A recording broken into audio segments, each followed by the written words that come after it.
Imagine sliding down this pitch black water slide. You drop in, you're picking up speed, and then you suddenly realize the water itself is flowing faster than the speed of light. Yeah, and at that point, there's absolutely no swimming back up. Right, exactly. Yeah.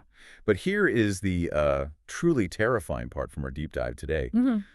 You might actually cross that point of no return, where escape velocity exceeds light itself and, well, not feel a single bump. Which completely shatters our intuitive grasp of reality, honestly. Yeah. So today we are pulling from this fascinating text, The Singularity, Traversing the Limits of Reality and Physics. And the mission for you, the listener, is to kind of unpack the mechanics of what actually happens when you cross that ultimate boundary, the event horizon of a black hole. Right, because if you cross that boundary smoothly, it raises a really weird question, like how does the rest of the universe even know you're gone? Yeah, like if a friend is watching my terrifying plunge through a telescope, they don't actually see me cross. To them, I look like a paused video buffering forever right at the climax of a movie. I love that analogy. Yeah, you just freeze there and slowly fade into red.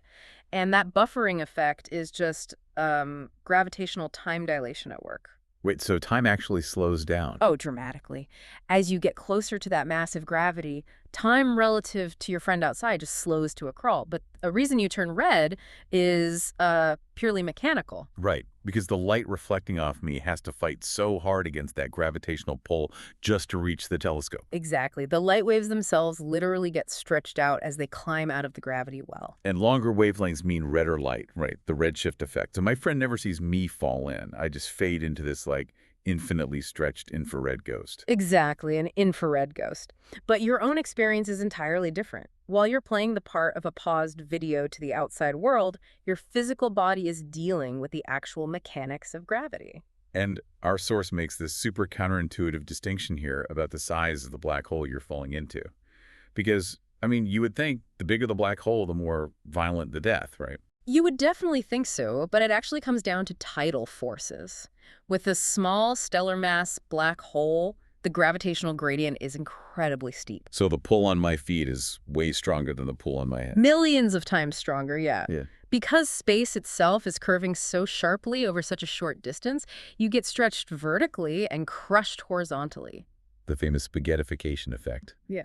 Which sounds fun until it happens to you. Right. Not a great way to go.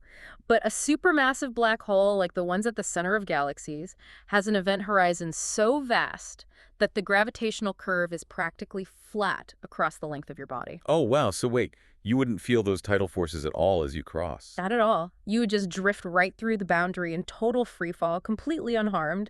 Your inevitable death is merely delayed. Death is merely delayed. Yeah. Yeah, such a comforting thought while I'm drifting in free fall.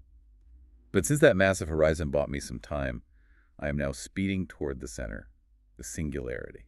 Right, the heart of it all. This is where infinite density causes the known laws of physics, space, and time to just, well, completely break down. Because general relativity says you get crushed into an infinitely small point. But quantum mechanics says information about your physical state cannot be destroyed in the universe. Yeah, the famous information paradox. If nothing can escape, but your quantum information can't be deleted, where does the data that made up you actually go? The text actually offers some wild propositions to solve this. Like, some scientists suggest the singularity could actually be a wormhole acting as a bridge to another universe. Which is mind-blowing on its own. But the one that really breaks my brain is the holographic principle. Yes, the holographic principle. To solve that paradox, it suggests your 3D information is mathematically translated and encoded onto the 2D surface of the event horizon. Think of it like a security hologram on a credit card. It's a two-dimensional surface holding all the encoded data required to project a three-dimensional image. So as I fall in, the atomic blueprint of my body might never actually pass the boundary.